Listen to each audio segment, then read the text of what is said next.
Lisa had always loved the quiet of her small town, the soft hum of the neighborhood, the distant chirp of birds in the morning. It was peaceful, just the way she liked it. But recently something had been off. It started with a shadow, always just behind her as she walked home from school.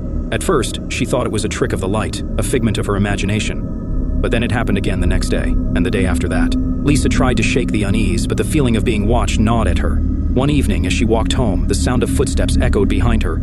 She quickened her pace, but the footsteps quickened too. Panic bubbled in her chest. She turned a corner and glanced back. Nothing. Only the empty street stretched before her, and yet, the hair on the back of her neck stood up. The next few days were the same. A strange chill in the air when she passed the old street light. A soft shuffle of feet just behind her.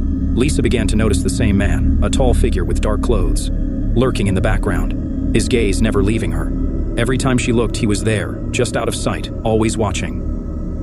One night, she decided to confront him. As she passed her usual turn, she stopped, pretending to tie her shoe. Her heart pounded as she heard the footsteps slowing behind her. She whipped around, her breath caught in her throat, but once again, there was no one there. Terrified, Lisa rushed home and locked the door. Her eyes flicked to the window, and her breath hitched when she saw the dark figure standing across the street, staring up at her house. She wasn't imagining it. The stalker was real.